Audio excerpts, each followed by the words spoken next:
what is that smell? I am definitely getting a hint of a deal. Oh wait, it's more than a hint.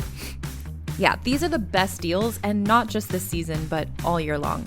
In all seriousness, the smartest shoppers know that you get the brands you love with the most savings and cash back with Rakuten. And I know I'm certainly interested in sniffing out those deals. Start getting cash back at your favorite stores like Urban Outfitters, Petco, even Expedia, and getting cash back doesn't mean you have to miss out on sales because those can be stacked right on top. It's easy to use and based on a simple idea. Stores pay Rakuten for sending them shoppers, and Rakuten shares the money with you as cashback through PayPal or check. Smells like a perfect deal to me. Download the free Rakuten app and never miss a deal. Or go to Rakuten.com to start getting the most bang for your buck. That's Rakuten.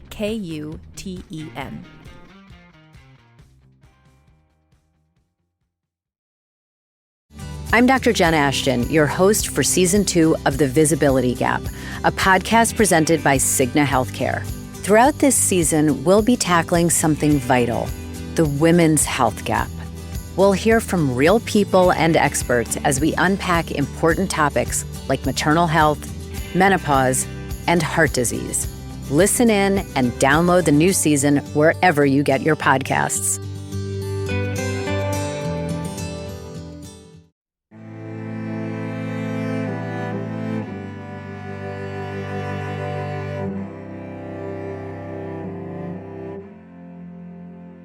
Hello and welcome to Vulgar History, a feminist women's history comedy podcast. My name is Anne Foster, and today we're throwing it back to 2020. Remember that it was a time. I was going to say it was a simpler time.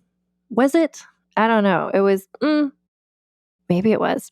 It was a different time. It was a pandemic era time, and I wanted to mention that because I mentioned the pandemic several times in this episode that you're about to hear. So this episode is about Joanna of Naples, who for quite a while was the highest ranking person on the Fredegan Memorial Scandiliciousness scale. She's still up, like anyone above 30 is kind of in the upper echelon of scores. She has since been, other people have popped in, taken over a higher score from her, but for a while, she just came out of truly nowhere.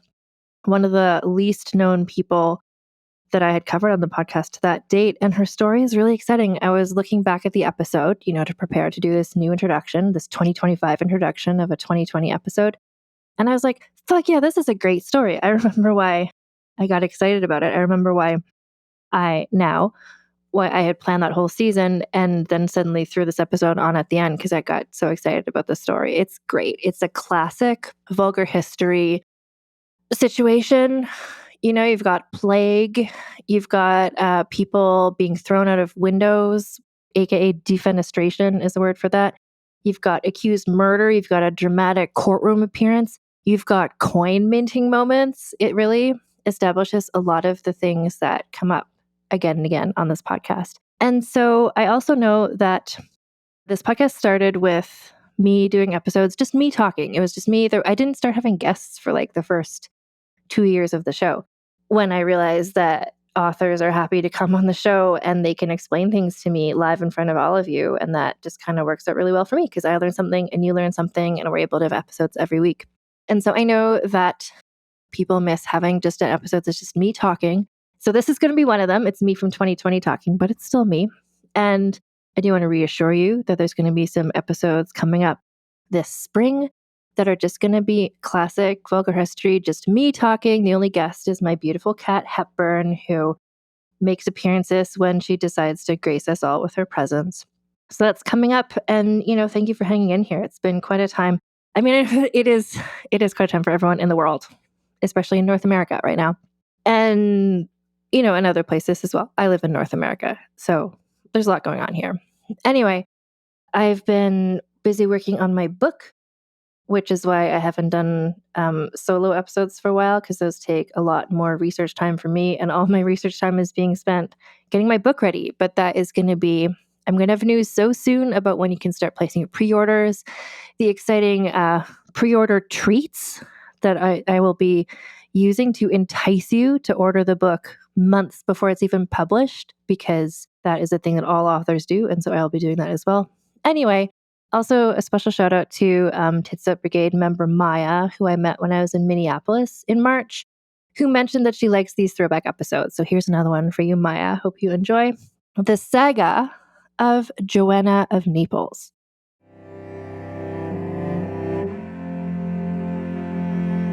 Hello, and welcome to the Vulgar History Podcast. My name is Anne Foster, and this is a feminist women's history comedy podcast.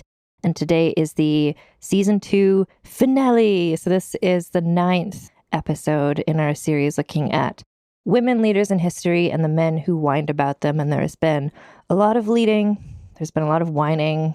There's been a lot of patriarchy getting in the way. There's been a lot of just women who probably could have done a lot more stuff if they hadn't had to spend so much time swatting away all these people who kept bothering them. So last week's episode on Queen Anne, I had been sort of like, it was a moving target, what was going to be the last episode of this season, which, like, to clarify, not the last episode forever, just the last episode of this little pocket of things. And I had been going chronologically. And then just as I was working on the Queen Anne one, then, you might not know, but there's a pandemic going on in the world. And that got me looking at all this stuff about pandemics in general.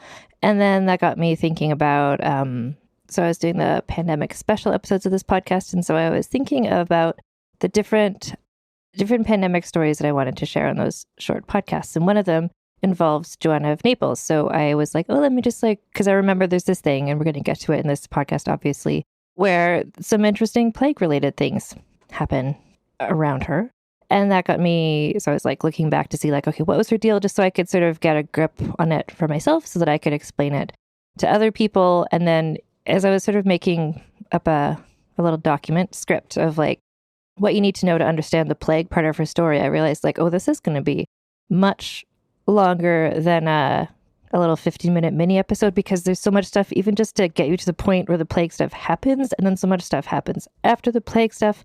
So here we are with this sort of extra non-chronological story of Joanna of Naples here at the tail end of this season of Vulgar History. So Joanna, I'm just thinking, if you want to do like a Fast and the Furious / Star Wars thing to listen to the podcasts in order, I believe Joanna of Naples sequentially comes between Empress Matilda and Isabella I. So you could just like, if you're not listening to these as they come out, you could slot Joanna back in between those two people. So I also wanted to mention there's so many wonderful other podcasts that I've been listening to, and I've been doing a lot of podcast listening lately, what with pandemic, etc. And there's so much support and lifting each other up and wonderfulness in the history podcast online community. And one of the most welcoming and nicest podcasts is the What's Her Name podcast, which you should all subscribe to as well. They've got so many episodes. I listen to them for research and also for fun. And so they tweeted a couple of days ago on April 20th.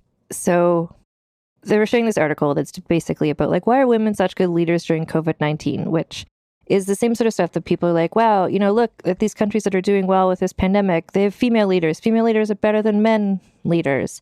And there's so much about that that's just overly simplistic and also whatever. Anyway, What's Her Name podcast succinctly explained this the best that I saw. So what they said is in their tweet, so when leadership is accessible to more people, you have a better chance at finding good leaders. And there have been impressive women leaders for millennia. We just don't talk about them. Maybe we should start. See, number 1, #learn history.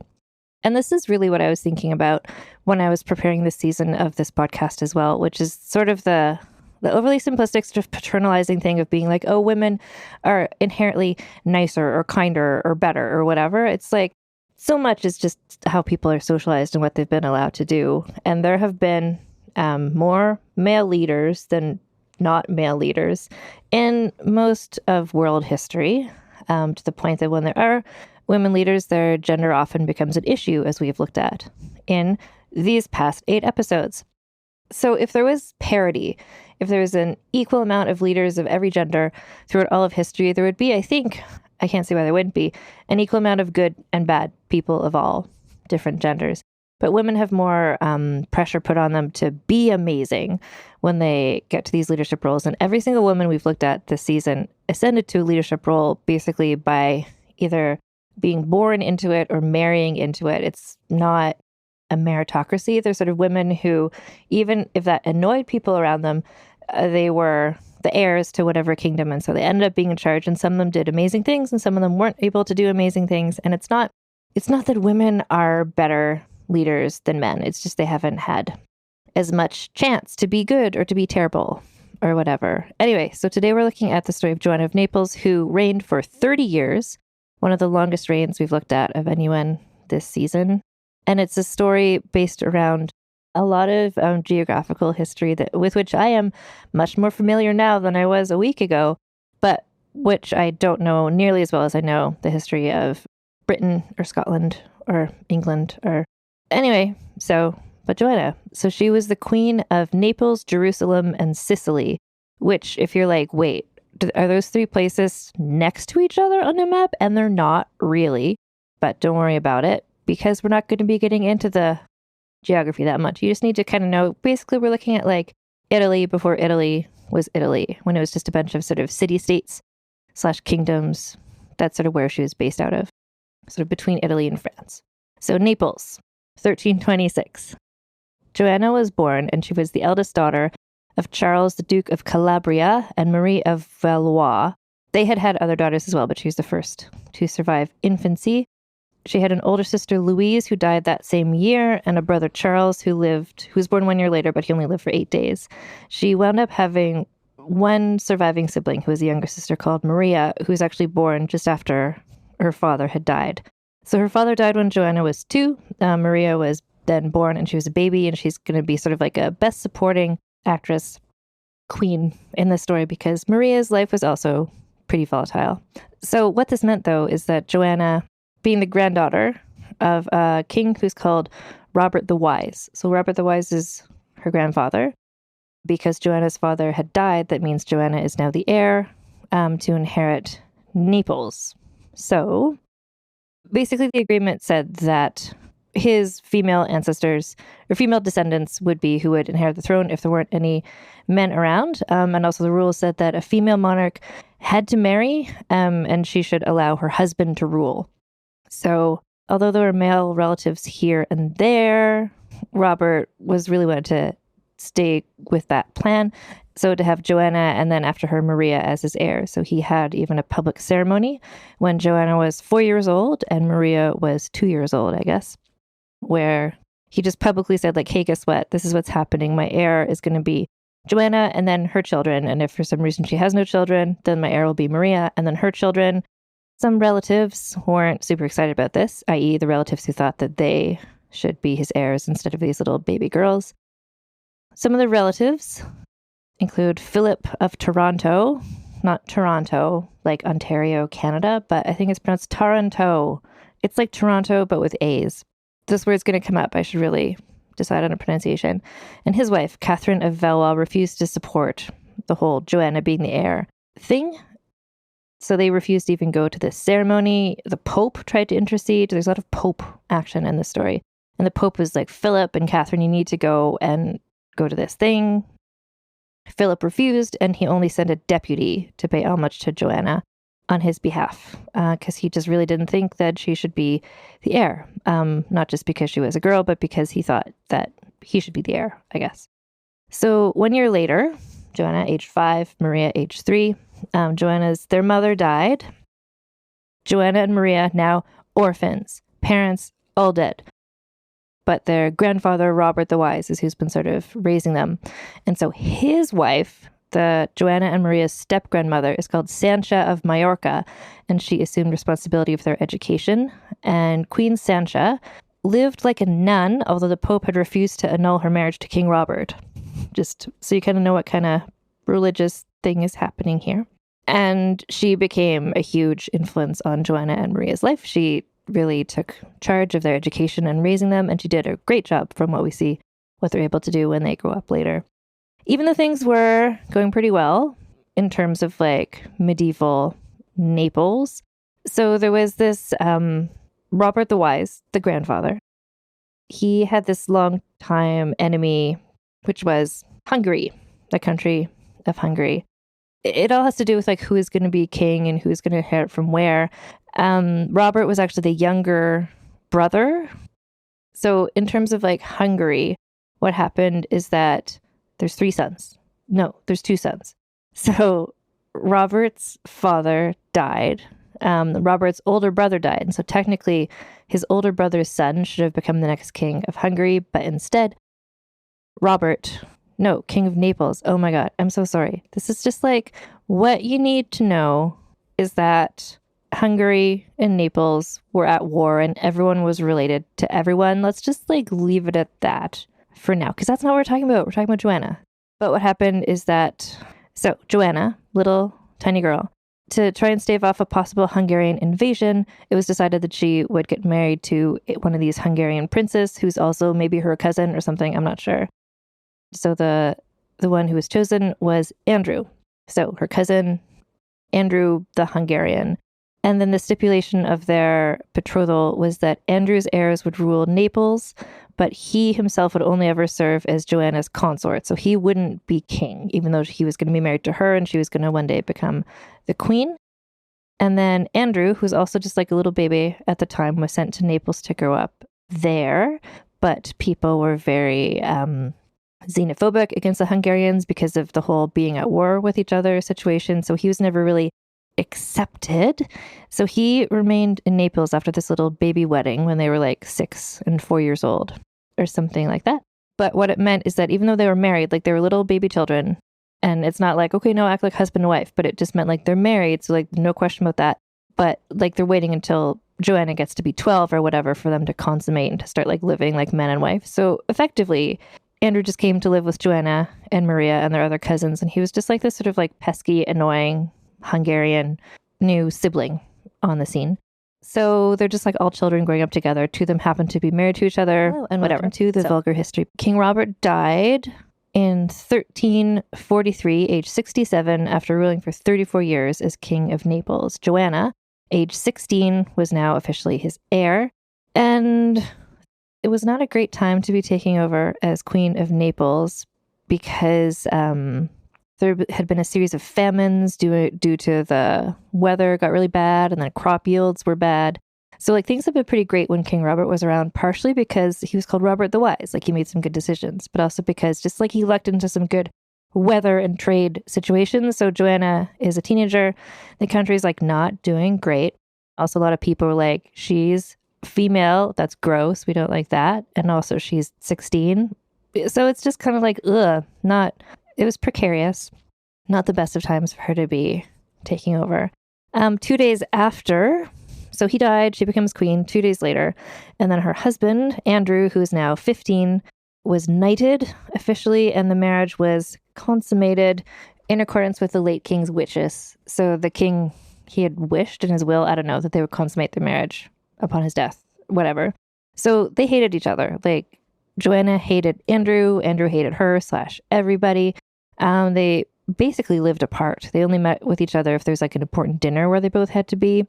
But otherwise, they went to separate churches. They visited separate places, and Joanna forbade him from entering her bedroom without her permission.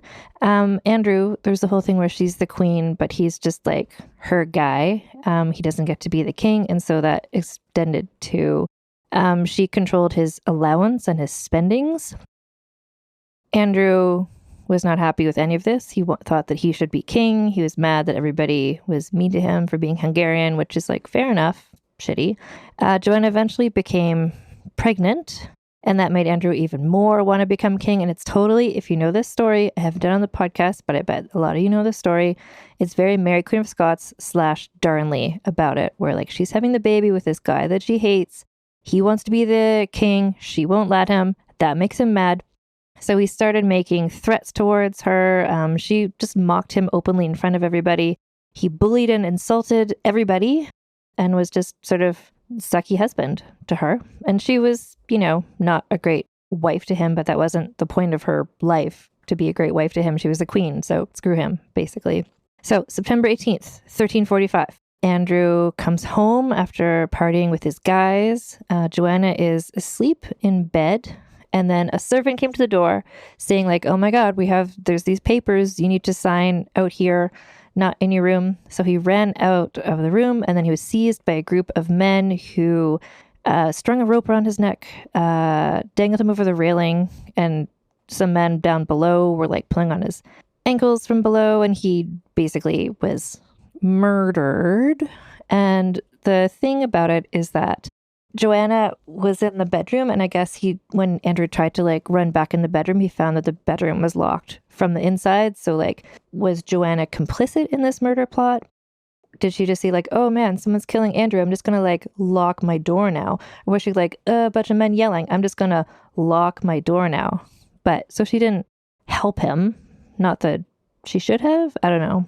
So at this point, she's 6 months pregnant, 19 years old, and Queen of Naples, and also a widow / the prime suspect in her husband's murder. So people, like they do now with everybody, and it's just bullshit. They're just like, oh, she's like not sad enough or not in the right way or whatever. But people were already prone to not want to like her because she was a young queen, and the whole like who is an ally of who, the whole like Hungarian question, they're just like, oh, this is great, like this, she looks bad in all of this, so let's just like spread some rumors like that she was having affairs, like that she was responsible for killing him. And then the thing is that also she had spent, ever since she knew him, she'd been like openly mocking him, hating him. So it's like, would she kill her husband? It's like, she probably would have killed her husband. So anyway, things were not, in terms of like public relations, not looking great for her. A man was arrested in connection to the murders, but they cut out his tongue, so then he couldn't say if anyone had put him up to it or whatever. And had he even been involved at all, I don't know, it's all pretty sketchy. The Hungarians, aka Andrew's family, were like, who killed him? So they demanded that the Pope do an inquiry into it, because the Pope used to do stuff like that, I guess. And the Pope was like, I'm on it. But then he was like, some other Pope things to do. And he sort of like didn't take it on right away. Andrew, the dead teenage husband. So he had an older brother called Louis, who's now the King of Hungary. And he's called Louis the Hungarian. And he's a supporting actor in the story. He's going to show up a lot. He began to talk about invading Naples, because the whole thing where the Hungarians thought that they should be the King of Naples, etc. So things were doing pretty bad internationally, between all these different places. Joanna's still pregnant, so she gave birth on Christmas Day, December 25th, 1345, to a son, which was like great, excellent news for all the usual, like everyone's just like, oh, okay, there's a boy. Like, it's not just this teenage queen girl, like we've got a boy, there's going to be a man king, everything's great. She named the child Charles Martel and started thinking about getting a new husband for herself, for both just like protection reasons, because she had been educated really well, but she was not like a warrior. She needed somebody who had like an army and knew how to do stuff. She just, all the reasons that she needed to find a new husband for her and her little baby. So the guy that she wanted to marry was her cousin called Louis of Taranto. So there's Louis the Hungarian, who is her enemy.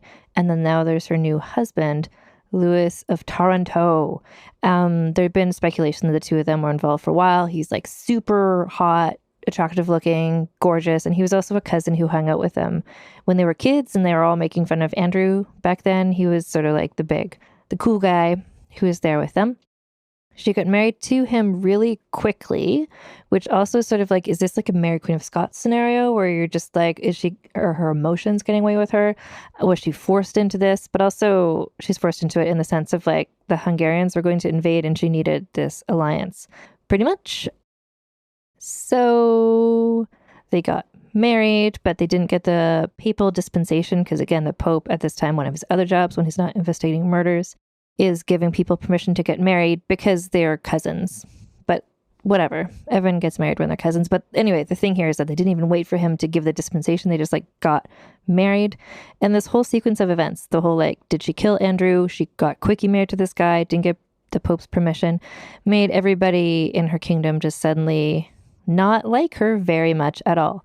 Meanwhile, in our B plot, Joanna's younger sister, Maria's life was a nightmare. So, shortly after their grandfather had died and Joanna became the queen, Maria was abducted by a woman named Agnes of Perigord, who is the widow of John, Duke of Durazzo, because she wanted Maria to marry her son, Charles of Durazzo. And that is what happened. So Maria was 14 years old, or almost 14. She was like 13, almost 14. Charles of Durazzo was 20, and they were forced into marriage, and the marriage was consummated by force. And so it's like, it's happened. They've got married. The end. This secret marriage, which Maria doesn't seem to have been consenting to, but this infuriated Joanna. She didn't like that Maria got married without her permission. Joanna sent letters to the Pope demanding the annulment of the marriage. Again, she and her BFF, the Pope, just like, Pope is busy doing stuff. The Pope, who was called Clement VI, refused to annul the marriage. And at this point, Joanna was just like, okay, you are dead to me. Like, I'm my sister no longer. And / you're now my enemies, the Durazzo entire family. And then years go by. I believe 5 years later, so a little montage moment. So her enemy, Louis of Hungary, is just like hacking and slashing his way across the Italian countryside, conquering towns and villages, and Joanna and her squad need to figure out what to do. Side note, people from Naples are called Neapolitans. That is what they are called. And the word Neapolitan to me, and perhaps to you, makes me think of ice cream. So I'm going to not use the word Neapolitan very much because I'm just going to say the people of Naples, because the Neapolitan, I just picture little ice cream cones and it just is distracting. So people are just like making alliances, breaking alliances. And by people, I mean like all these dudes, the Durazzos, the Taranto brothers. So at one point, Joanna is in a castle under siege. She's by now pregnant with her husband's baby. She fled her castle in the middle of the night to try and get to Avignon, which is where the Pope lived, to just like have a sit down with the Pope and like hash things out. So she fled the castle under darkest night, pregnant in medieval times, just like this is like Empress Matilda level. Like there wasn't like she wore white and also was snowy, but just like this gets her high score points in terms of just like bravery. Her husband, Louis of Taranto, heard that she had fled, and so he decided to go to Avignon as well. Unfortunately, in order to escape, she had to leave her son, Charles Martel, behind because she couldn't escape with him. It was too dangerous, and she didn't think he would survive a journey. So his uncle, the Hungarians, sent Charles Martel off to Hungary to be raised by those relatives, but Charles Martel unfortunately died aged 2. While Joanna and her husband, Louis of Taranto, were off headed to the Pope to just like straighten things out, her sister, Maria, and her husband, Charles of Durazzo, were like, oh, they're out of town? Amazing. Why don't we just like seize power? So Charles, Maria's husband, seized power, but he was captured and beheaded by the Hungarians only days later. His period of power lasted less than a week. And now Maria was a 19-year-old widow, just like her older sister had been before. So Joanna is headed towards Avignon after this great escape, and coming just like parallel with her, if you picture like on America's Next Top Model, they have the airplane with the little faces. So here we've got like Joanna heading one way with a little face, and the other way is just like a death skeleton, because the Black Death, the bubonic plague, was also headed parallel to her to Avignon. So the Black Plague, which we discussed in some of the pandemic special episodes, which you can listen to if you want to hear about how that all progresses. It's a pretty awful disease, and it kills you really quickly and horrifically. So the Black Death had arrived in Sicily the previous fall in a fleet of Genoese vessels. So just like how it happened in that little English town where it's just like trade is how it was spreading. Anyway, so what happened is this ship went into port in Sicily. The sailors were like they all had plague, and they like stumbled down the gangplank and into the city, and then they like spread between them, the fleas and the rats, just the plague toppled this whole city. By the spring of 1348, which is when the story takes place currently, it had spread to the rest of Italy and beyond. So everybody, if you remember, there was the whole famine scenario where the crops weren't growing, so there was already famine. Their bodies were weak, so they were even more susceptible to die of plague. Some cities like Florence, the death rate was like 90%. So small villages just like ended. Like there's no one left of them. They're like not a village anymore because people were dying and or fleeing. So people died super quickly. Like apparently you could be healthy at sunrise and dead by sunset, but sometimes it was longer and it was incredibly painful and debilitating. So there's so many dead bodies that the cities didn't have enough room to bury them. In Avignon, where the Pope lived, he consecrated the river because the whole thing about like you want to be buried in like consecrated ground, but there wasn't enough ground to consecrate it and there wasn't time to like bury everybody. So he just consecrated the river. So every day, hundreds of stinking corpses choked the river and slowly floated downstream to the open sea. So it's just like a river of dead bodies. So this is pretty gruesome. Joanna comes to Avignon. Everything's pretty awful and gross, but that's where the Pope is, and she needs to talk to the Pope, so that's what she's doing. So on March 15th, 1348, she arrived with great fanfare. So she had the whole squad with her. She had the Bishop of Florence, the Chancellor of Provence, 18 cardinals. Next came Joanna, dressed in a gold and crimson robe, her blonde hair gleaming in the morning sun. She's just like gorgeous. Her robe had sort of like fleur-de-lis on it because that was to remind everybody that she's descended from the King of France, which she was. Presumably, she would have been riding side saddle. So just sort of like this gorgeous moment of her just like coming through town. Her husband Louis was there looking super hot. The colorful parade was the first bright spot Avignon had seen in months. And so people came out. Everybody, it's just like they've all been dying of the plague for like a long time. And they're just like, ooh, something to see. And so they're watching this gorgeous young queen making her way through town in this parade of luxury. But it wasn't just like, hey, I'm here to hang out or whatever. She was there to talk to the Pope about a couple things. And the more important one of those things was like, hey, can you forgive me for getting married without the papal dispensation? Thanks. And the other thing was the whole papal investigation finally vis-a-vis had she killed her husband. This is where they're going to decide, like, did she kill her husband or not? And if they decided that she had killed her husband, then she probably would be executed. So its stakes could not be higher. And so she went in to see the Pope. And she had like the best lawyers in the world talking for her. But then she's also like, and I would like to speak now as well. And this was rare because she was a woman. And also because she was a queen. And also because she had to speak in Latin. But guess what? She spoke Latin. And so she had this like amazing speech where she just sort of explained how she's innocent of everything. Like clearly she was just the charisma. She had this great speech, delivered it perfectly. And part of what she said was just like, look, I just walked through your plague-ridden city. Like I just rode through your plague-ridden country, down the street, past the people with the plague. And guess who didn't get the plague? Me. I did not get the plague. And this was the sort of thing where everybody had sort of assumed that the plague was religious based, or sort of like the people who were getting it, they were like, they must be the bad people. They must be the sinners. So people would like go to the Pope and to the bishops and try and get blessings and stuff so they wouldn't get the plague. They all still did. She was basically working with the understanding of if you're a bad person, you get the plague. So she was like, but look, I just walked through this whole city and I didn't get the plague. So guess what?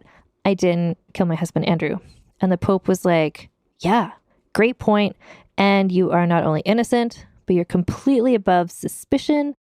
And P.S., I'm also going to issue this document saying that your marriage to Louis of Taranto is valid, even though you didn't ask my permission beforehand. So just like win-win for Joanna. Everything's amazing. So she hung out in Avignon, surrounded by plague, but not catching plague. She gave birth to a daughter who she named Catherine. And at around the same time, so Maria, you remember, was 19-year-old widow at this time. And the whole thing is like, well, who's going to marry Maria? She's like a super important person. So Louis the Hungarian, the enemy, had captured some princess from Naples. And they were like, anyway, basically, Louis the Hungarian was like, I want to marry Maria. And then we can like ally Hungary, Naples, everything will be great. But before that marriage could take place, Maria was abducted again. This is the second time, this time by Hugh, Lord of Bow and Count of Avellino, who forced Maria to marry with his eldest son and heir, Robert. So this is again, she's kidnapped by parents who forced her to marry their child twice in a row. And now for a quick advertising break. There are many ways to entice a potential new customer with flashy branding and calculated marketing strategies. But at the end of the day, the success of a business comes down to the ability to close the sale. And for businesses like Thrive Cosmetics, Allbirds, or Skims, it's what goes on behind the scenes, making selling, and for shoppers, buying, simple that makes the difference. For them and for millions of businesses, that difference is made with Shopify. Businesses that want to grow with Shopify. Because if your goal is growth, your commerce platform better be ready to sell wherever your customers are scrolling or strolling. And Shopify will make sure you're ready. On the web, in your store, in their feed, and everywhere in between. Nobody does selling better than Shopify. And with Shop Pay, they boost conversions up to 50%, meaning way less carts going abandoned and way more sales going.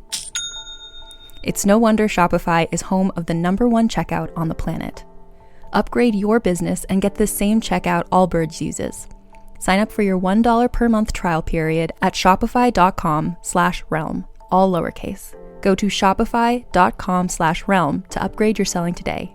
That's shopify.com/realm.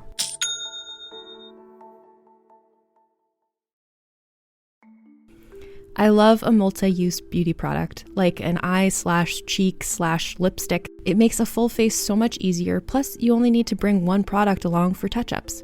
And whether you're all about simple mascara and gloss, or you love to play with bold shapes and colors, you gotta have that trusty favorite you turn to for every look. Thrive Cosmetics makes certified 100% vegan and cruelty-free products you can depend on for everything from simple daily wear to show-stopping self-expression. And it's all made with clean, skin-loving ingredients, high-performance and trademarked formulas, and uncompromising standards. And Thrive Cosmetics is beauty that gives back. For every product purchased, they make a donation towards 8 major causes, including social justice organizations and those impacted by cancer and homelessness. It feels good knowing that when I purchase a product, I'm also able to give back to causes that matter to me. And one product I love from Thrive Cosmetics is the Brilliant Eye Brightener. Like I said, I love a product that can have multiple uses, and the Brilliant Eye Brightener is just that. It's an eyeshadow and highlighter stick that's super blendable, and I'm slowly but surely stocking up on the 31 shades that it comes in. Try your new trusty favorites with an exclusive set for our listeners. New customers can get the Liquid Lash Extensions Mascara and a mini-sized Brilliant Eye Brightener at a special set price with free shipping available at thrivecosmetics.com/thrive. Or save more with 20% off your first order at thrivecosmetics.com/thrive. That's Thrive Cosmetics, CAUSEMETICS.com/thrive for 20% off your first order.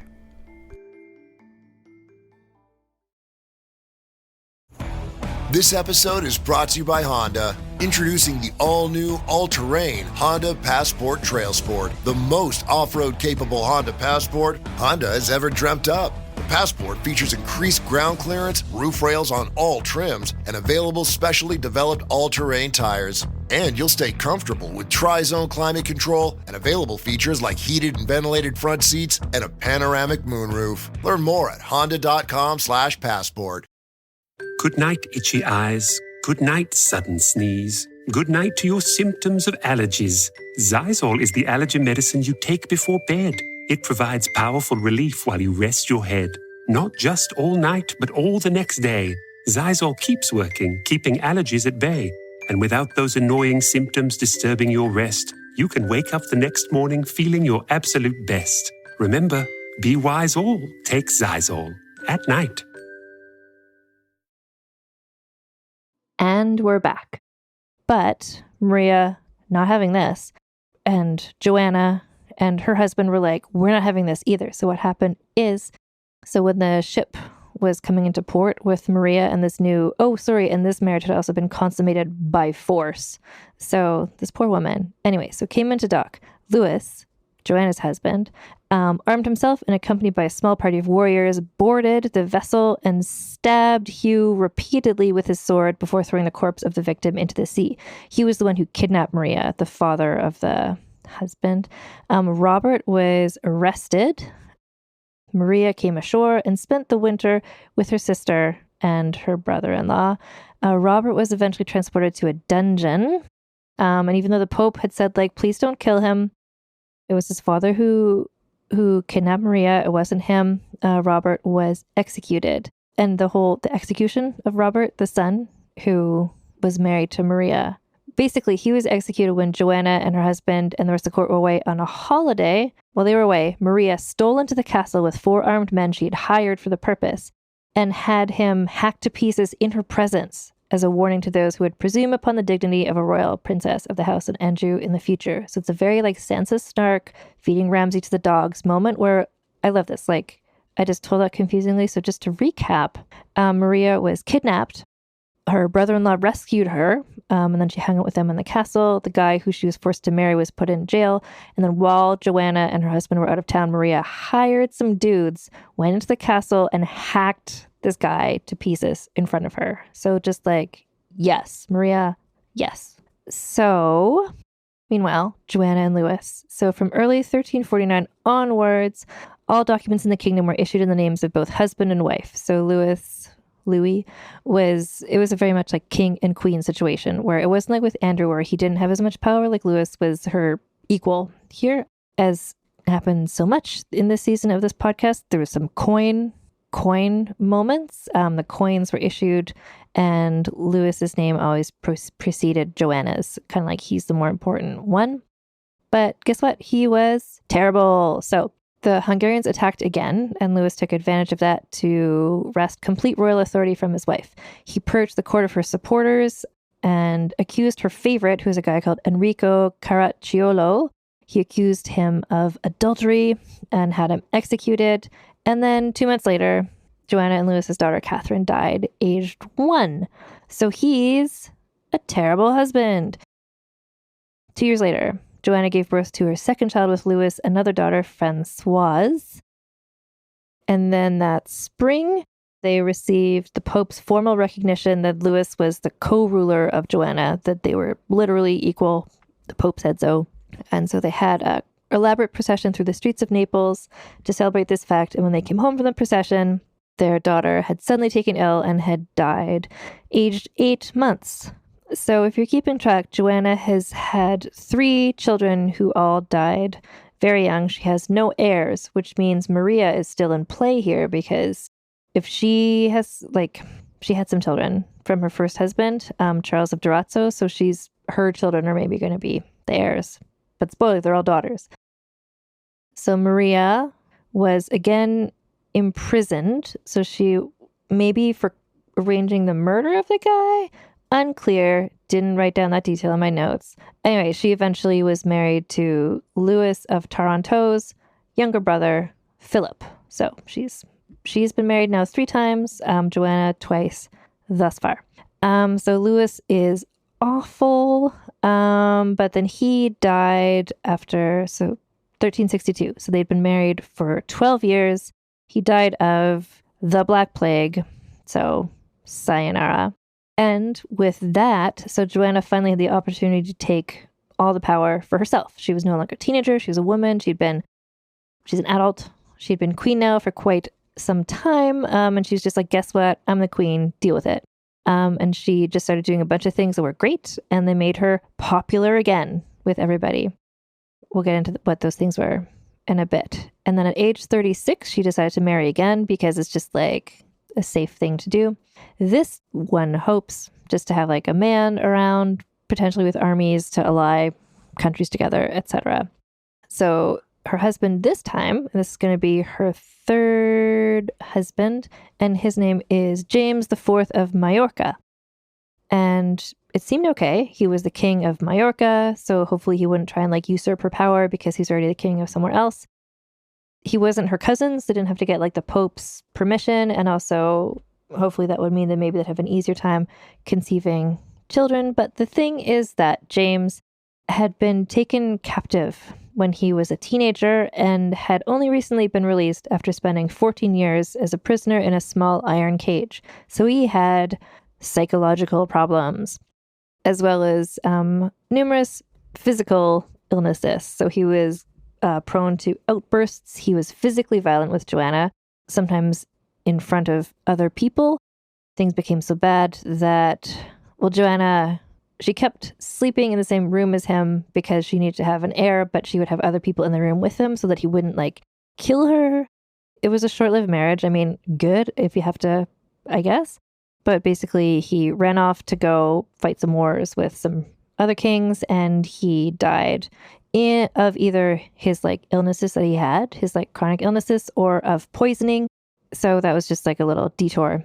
So Joanna was again single, but still no children. She'd had a miscarriage during her marriage with him, but no living children. And then we are in 1366, and Maria sadly died aged 37 from complications due to childbirth. So still, Joanna didn't have any surviving children, so the heirs continued to be Maria's 3 surviving daughters, no sons. So after all of this chaos, things sort of settled down a bit in the sense of Joanna.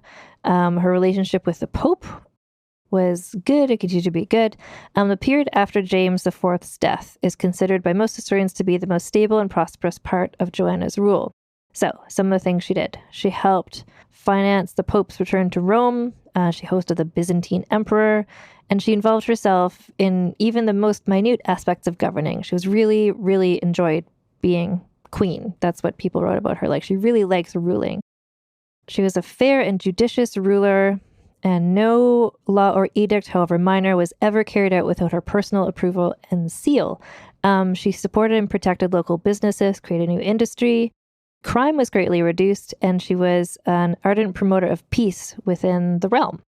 She also, there's something where she let women become doctors or something like that. I have the details on that later on, but she was just doing good things. Things were good. And then she married again. This time, her husband was called Otto of Brunswick. So she was by this point 48 years old. He was 58. He was not a king. She wildly outranked him. And so he was he knew he had no chance to try and be king or whatever. So he was good with that. She was good with the fact he wasn't going to threaten her. He hadn't spent 14 years in an iron cage. And he was also a seasoned warrior, which was helpful because the Hungarians, guess what, still kept invading. Someone else who got mad about this was Charles of Durazzo, who is the father of Maria's first husband. Everyone has a lot of the same names. Basically, the Durazzos continue to be a family who didn't like Joanna. Louis the Hungarian didn't like Joanna, and then the Durazzos and Louis teamed up, and that's what happens next. So Joanna, at this point, she's okay, clearly, I'm 48 years old. Chances are I'm not going to have any surviving children at this point. So she tried to figure out a solution to the whole succession thing by arranging a marriage between her youngest niece, Margaret of Durazzo, who was Maria's youngest daughter, this is where Charles of Durazzo comes from. I'm sorry, there's literally 3 people in the story called Charles of Durazzo. Okay, so that's who this one is. So there's Charles of Durazzo, the father, Charles of Durazzo, Maria's husband, and now this is Charles of Durazzo, a younger one, who's going to marry Maria's daughter, Margaret. And so Joanna thought, if we just marry these 2 people together, then that will be who the heirs will be. Everything's great. The wedding was opposed by her former brother-in-law, Margaret's stepfather, aka Maria's 3rd husband, Philip, Prince of Taranto. And then the Pope thing happened. So what happened is the Pope died and everything went crazy. So I mentioned one of the things that Joanna had done was return the papal court to Rome, which was a popular thing at the time to some people. So the last few popes had been French because the court had been in Avignon. Remember the plague city where she went to talk to the Pope? Most of the cardinals are French as well. So the Romans wanted the next pope to be a Roman person because that's where the papacy, the Pope House was. So in the spirit of compromise, who was elected was a person from Naples, a Neapolitan man who took the name Urban the Sixth. And it turns out he was chaotic evil. He was not good at being pope.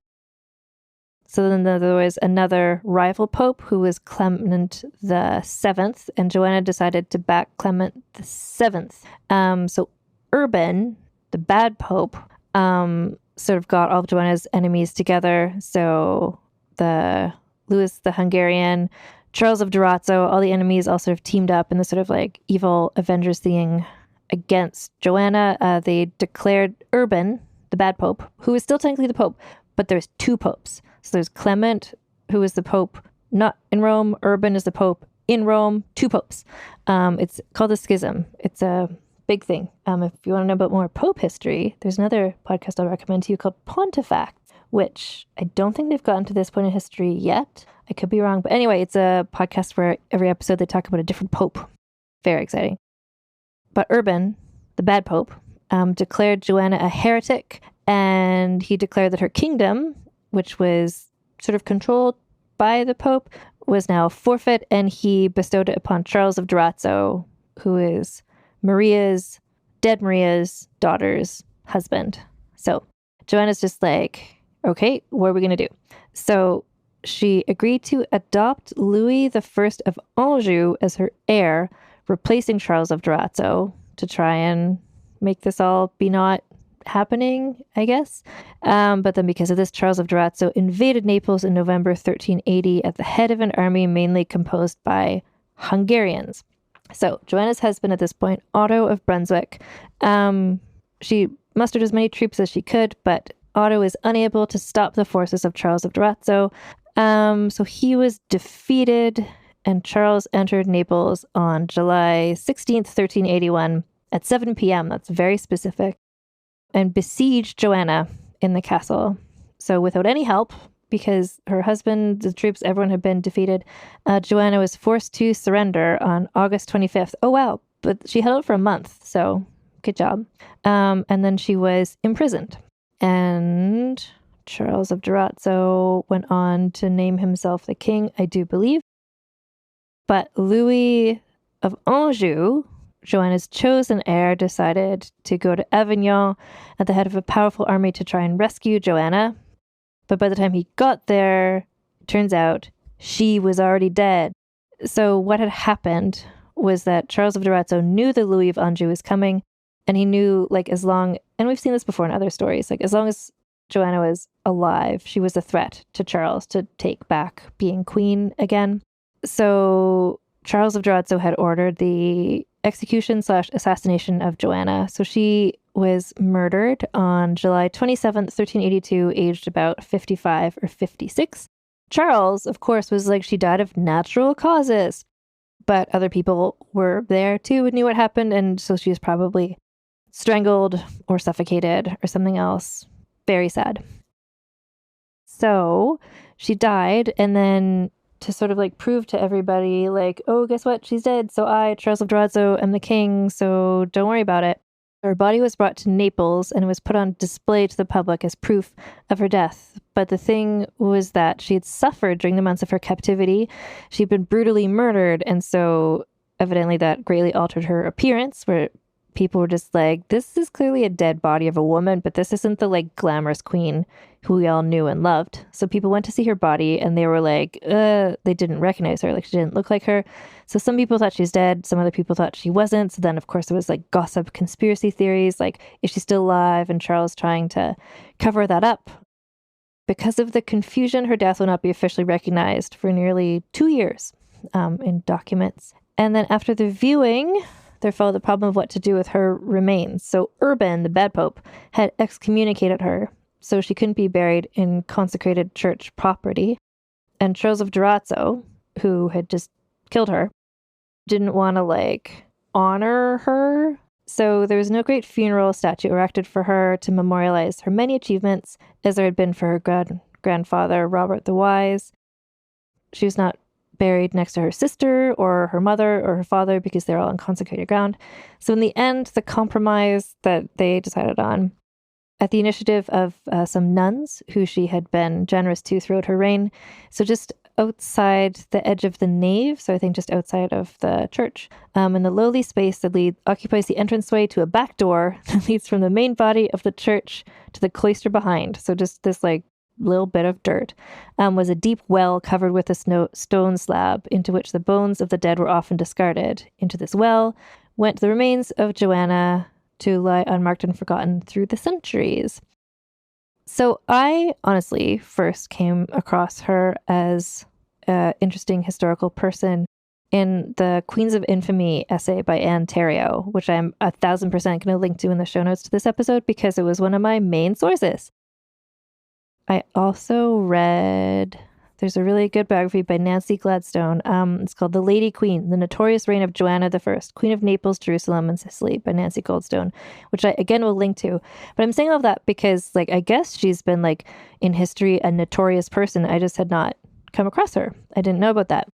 So as per Nancy Gladstone's book, she says, her story, when it is recounted at all, focuses entirely on her notoriety as the queen who murdered her husband, and not on the many impressive accomplishments of her reign. So during her long, eventful reign, Joanna held together a large and far-flung dominion, which included Provence and all of southern Italy, and even expanded her rule, however briefly, into Sicily and Piedmont. She was the last medieval ruler to do so. After her death, Provence broke away from the kingdom and was ruled by Louis of Anjou's heirs, who eventually incorporated the county into France, while Naples came for a short time under the sway of Charles of Durazzo's son and then his daughter, before falling in the next century to the crown of Aragon. For more than 30 years, this queen fed the poor and cared for the sick, built churches and hospitals, reduced crime and promoted peace, protected trade, and introduced new industry within her borders. She guided her subjects to recovery from the many instances of plague, war, famine, and depression endemic to the second half of the 14th century. The odds against her securing her reign were enormous. That she would survive to rule for 30 years, impossible, and yet she did. She's earned the right to be remembered for what she was, the last great sovereign in the Angevin tradition, a worthy successor to Charles of Anjou and Robert the Wise. To this day, like Asterix when this book was written, but still to now, there is still no monument or funeral statuary commemorating Joanna at the Church of Santa Chiara, where her bones were dumped in a well, and the ban of excommunication remains in force. She's still excommunicated from the church because of bad pope. That's the biography. So it's time to do the scoring for Joanna of Naples. As per always, I have there's 4 categories to which we apply to all the women talked about on this podcast. Not because any of them are better or worse than any of the other ones, but it's just on the scale of 4 different things, where does each of them land? And so the first category is scandiliciousness. So it's not just did this person become involved and or instigate scandalous events, but how scandalicious were these scandals? So with Joanna, I think we've got the whole death of her husband and her shutting the door and how everybody was ooh, did she do it? And then it's was she having an affair with Louis of Taranto? The whole parade down the street. Okay, murder, as per other episodes of this podcast, tends to rate pretty high on scandaliciousness. Did she kill him? I don't know. I mean, personally, I think so, and good for her. But she might not have. But the fact that she is apparently widely remembered as that lady that killed her husband, maybe, that's worth at least a 7 or an 8. For scandaliciousness. There wasn't a lot of little scandals. She was actually very religious throughout all of her life. Multiple marriages, shitty marriages, that sort of. I'm going to give her 7.5, scandaliciousness. The next category is scheminess.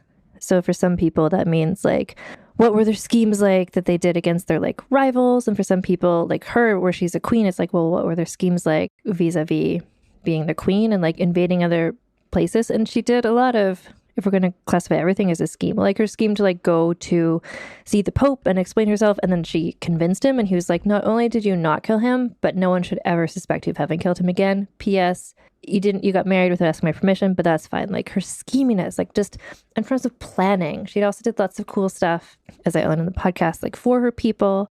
Scheminess, I'm going to say 9.5 scheminess for her. Significance is one that's always, sometimes it's straightforward and sometimes it is just not at all. So she was queen for 30 years, which is a significant amount of time. While she was there, she did significant things. Some people greatly benefited from the stuff she did whilst being their queen. In terms of the grand scheme of world history, I don't know how much of the stuff that she did, like if someone else had been there instead of her, Naples could have been taken over by somebody else or subsumed into a different kingdom earlier, like it eventually was. But that doesn't mean the fact that she kept it from happening doesn't make her significant. This is tricky, but frankly, I think, and this is my skill that I get to decide, she's queen for 30 years. She did a lot of stuff as queen. That is significant. I'm going to give her an 8 for significance. And the fourth category is the sexism bonus, which is the how much did being a woman and dealing with a bunch of awful men get in the way of her just like being amazing and a self-actualized person. And for her, this is another one, sort of like Queen Anne, where it's kind of like when she became queen, when she's named heir, like people were against it already. They're like, ugh, she's a girl, whatever. But like everybody was so schemy already. It's like people were scheming against her, not just because she was a woman, but like for all different reasons. Like if we were scoring her sister Maria, that's like a 10. Like Maria suffered a lot because of being a woman in the time and place that she was in. Joanna did as well. I don't know if it was a king, if this all had been like a king who had like multiple wives, it would have been different. And so much of her life was dominated by like who was her husband and like is she going to have an heir or whatever, and that's all related to the sexism bonus. I'm going to give her, sure, why not? Yeah. So what if we give her an 8 for this sexism bonus? I'm just going to do a little quick math. Don't mind me. Can you do math in your head? Good for you. I can't. So 7.5 plus, I messed this up for myself, but with the 0.5s. Usually I can just do this out of my fingers, but, oh shit. 33 is her score. If I just add that up correctly, which I assume I did. 33. That's the highest score of all ever. I'm going to post the whole everybody's score somewhere so you can see it, because I always find it interesting to look at it as well. But like, not just is this the highest score of this season 2, 33, but this is the highest score of ever, seasons 1 or 2 or anything. The closest person just below her, like second place right now, Agrippina, the younger, has a 31. Empress Matilda has a 30, tied with Juana of Castile with 30. Queen Anne, 29.5. Cleopatra, 28. I mean, a lot of this is I was doing this season of women leaders, so a lot of them, they made those points in significance because they just had more significance. They were queens. Isabel of Castile had a 27. Ethelfled, Lady of the Mercians, 26. Boudica, 23. And that's where this season's queens landed. But even like last season, season 1's winner, quote unquote, was Elizabeth Bathory, who got a 29. And here's Joanna of Naples with a 33. Well done. Well deserved. What a wild story. Do you see now why? Because the story I was going to tell you is just a pandemic, like 15-minute special, was going to be her going to see the Pope and there being plague in the city and her being like, I don't have the plague, therefore I didn't kill my husband. But there's so much you need to understand to even get to that point that it just became quite obvious that this needed to be a full-length episode. So that's season 2. Season 2 of Vulgar History. The things I have to tell you as well are, first of all, if you're looking for books to read about cool or interesting or whatever women from history, weird things that happened, I have a curated list on bookshop.org. The link will be in the show notes, but it's at bookshop.org/lists/vulgar history recommends, with dashes in between vulgar history and recommends. And that's where I'm listing the nonfiction books that I have read that I find interesting, but also the ones that I have been using to help plan these podcast episodes. We have our little merch store, which is at teespring.com/store/vulgar history. I have a new item in there every week that I'm doing the podcast. So there's a different design. You get a shirt or a bag or a mug or whatever, and it's inspired by the women who we talked about that week. When you look there, guess what? There's going to be Joanna of Naples merch. So teespring.com/store/vulgar history. If you want to support me and my writing, you can do that at patreon.com/AnnFosterWriter. One of the perks that you get there at one of the donation levels is that I've been doing some Patreon-only mini episodes about the gross men from these stories, and just sort of what I do in them. So they're called So This Asshole. They're sort of a mini episode looking at some of the men who just like fucked up the lives of these women who we love. And I score them on the scandiliciousness, scheminess, significance, and sexism, but it's like a sexism minus bonus. So all of their scores are like minus Like their scheminess gets some minus points. And so we see how they all do. So that's all on the Patreon. But of course, there's all these episodes here on the not Patreon. Everybody can listen to, no paywall or whatever. I'm going to continue doing more pandemic super specials between the seasons because I've been reading a lot about disease history and I need someone to talk to about it. You can follow me as well on Instagram at Vulgar History Pod, on Twitter at Vulgar History. And if you feel like you want to email me for some reason, like, sure, lean into that. That's cool. Do you have thoughts about some of these women? Do you have like suggestions of who you think would be another cool person for another podcast or for like another theme? I don't know what the theme is yet for season 3. I have some ideas, but let me know. So it's at vulgarhistorypod@gmail.com. Oh, also on the Patreon, I'm going to be posting a poll soon about ideas for new seasons and who I should talk about. And Patreons get to vote on that stuff. So anyway, I hope you're all keeping well, washing your hands, etc. And I'll see you next time.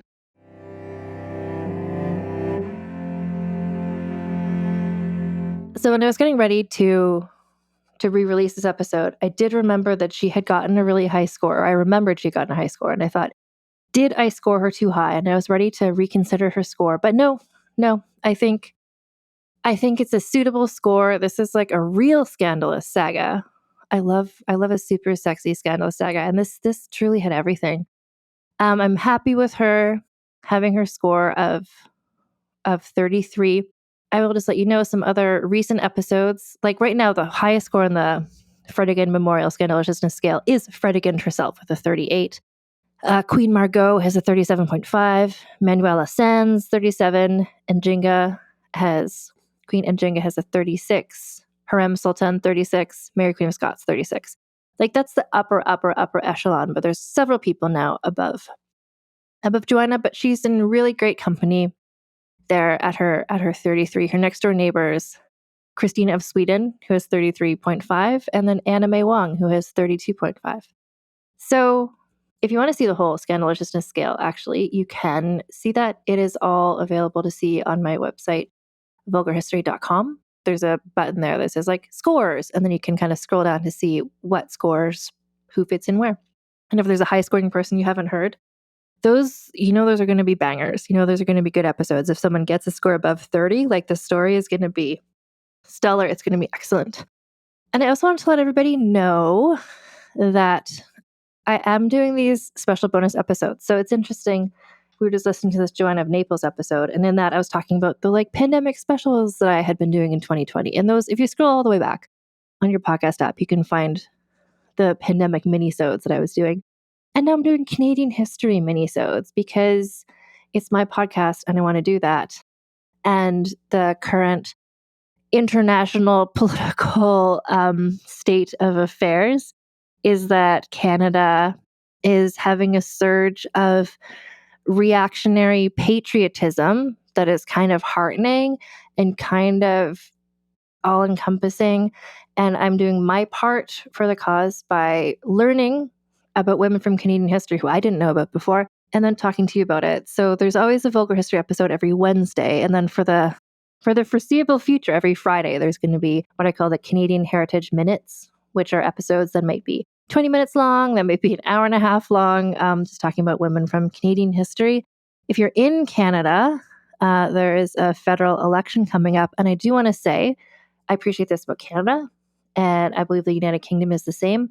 It's like an election is called, and about 1 month later, then you campaign for a month, and then 1 month later, the election happens, and then the people take their new jobs right away.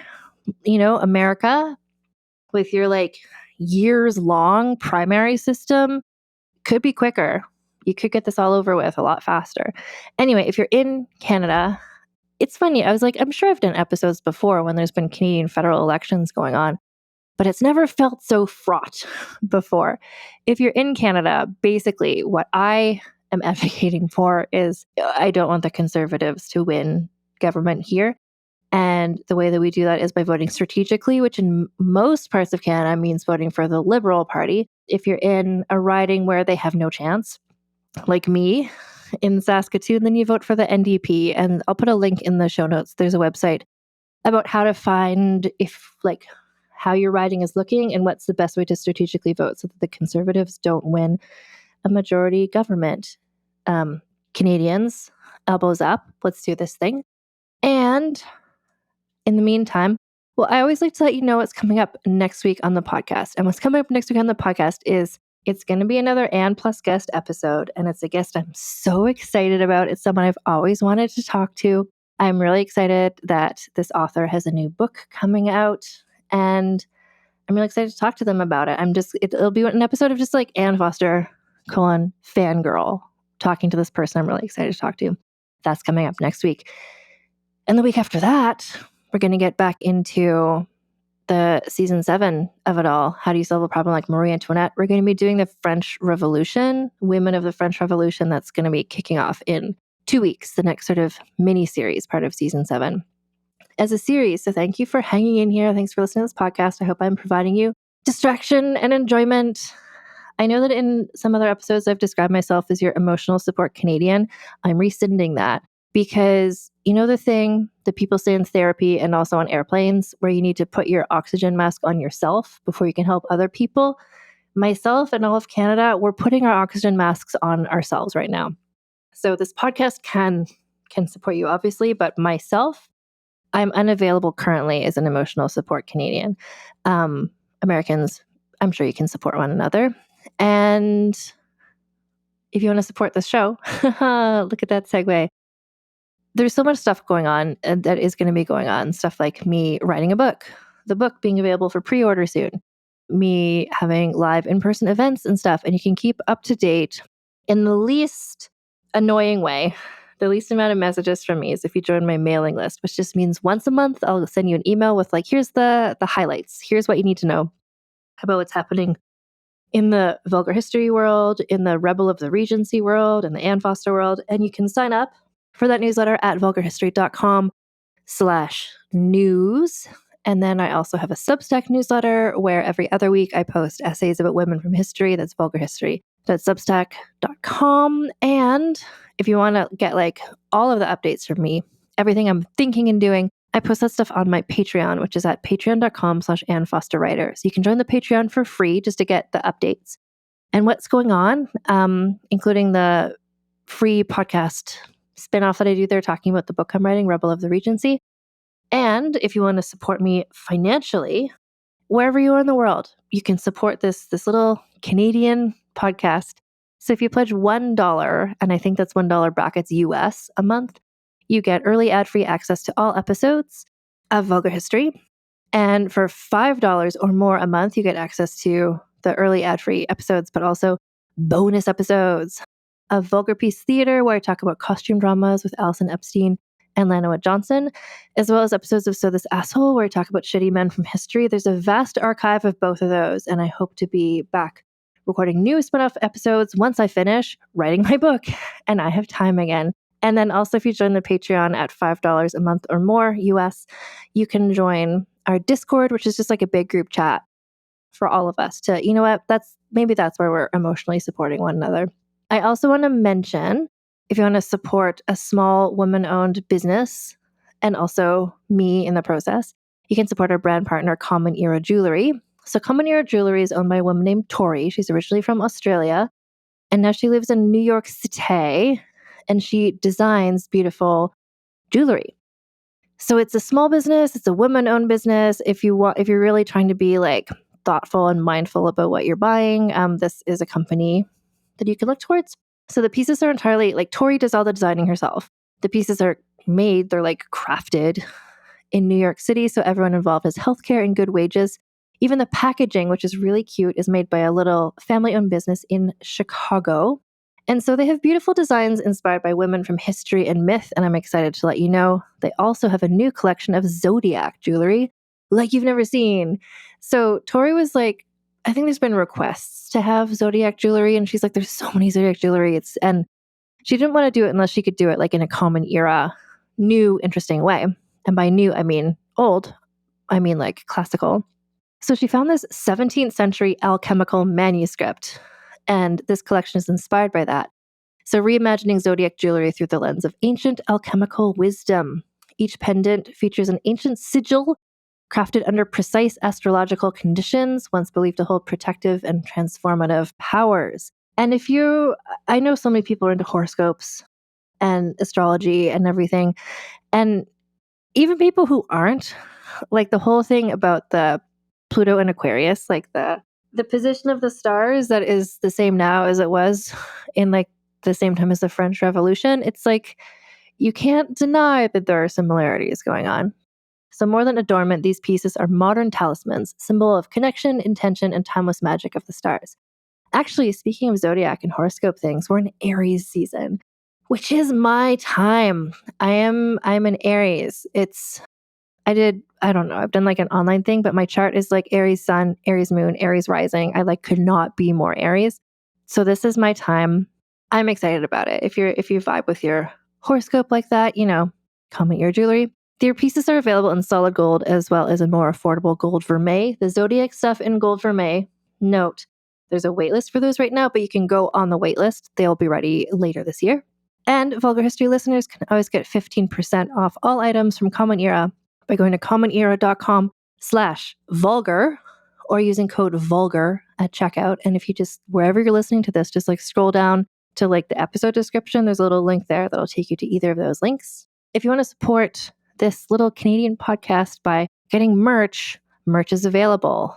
If you're in America, you can go to vulgarhistory.com/store, which takes you to our TeePublic / now it's called the Dashery shop. So you can see all the designs there and choose to get it on a t-shirt or a mug or a sticker or whatever. If you're outside the US, the shipping is better if you go to Redbubble, and our Redbubble store is vulgarhistory.redbubble.com. Same stuff available in both places. If you want to get in touch with me, you can by using the form at vulgarhistory.com. It says like contact me or something, and that will send an email to me as well.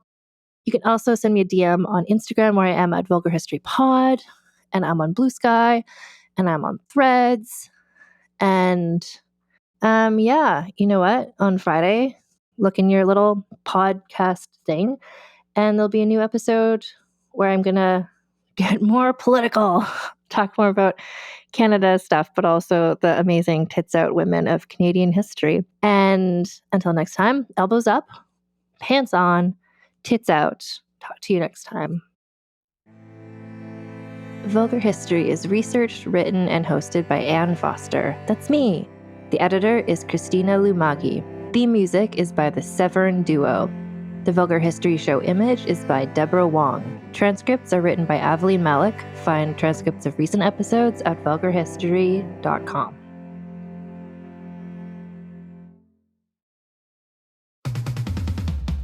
I'm Amy Nicholson, the film critic for the LA Times. And I'm Paul Scheer, an actor, writer, and director. You might know me from The League, Veep, or my non-eligible for Academy Award role in Twisters. We love movies, and we come at them from different perspectives. Yeah, like Amy thinks that, Joe Pesci was miscast in Goodfellas, and I don't. He's too old. Let's not forget that Paul thinks that Dune 2 is overrated. It is. Anyway, despite this, we come together to host Unspooled, a podcast where we talk about good movies, critical hits, fan favorites, must-sees, and in case you missed them. We're talking Parasite to Home Alone. From Grease to The Dark Knight. We've done deep dives on popcorn flicks. We've talked about why Independence Day deserves a second look. And we've talked about horror movies, some that you've never even heard of, like Ganja and Hess. So if you love movies like we do, come along on our cinematic adventure. Listen to Unspooled wherever you get your podcasts. And don't forget to hit the follow button.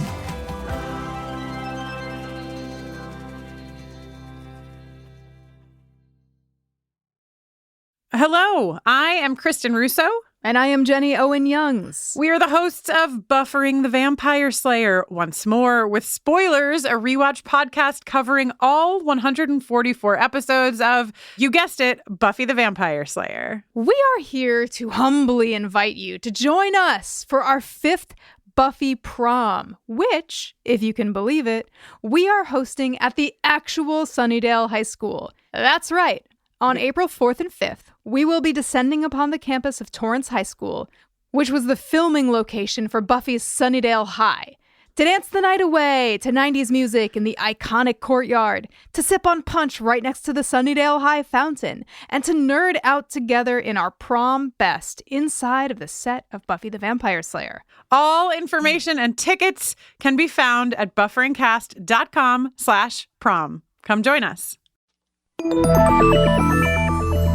Can you actually change your personality if you want to?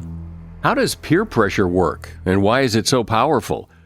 Should you ever really trust your gut when you make a big decision? These are just a few of the topics we've recently covered on my podcast, Something You Should Know. I'm the host, Mike Carruthers, and each episode of Something You Should Know covers multiple topics that are likely relevant to you. You'll discover things you can use in your life today, right now, like how to have a great conversation, how to be more courageous, the anatomy of the perfect apology, and much, much more.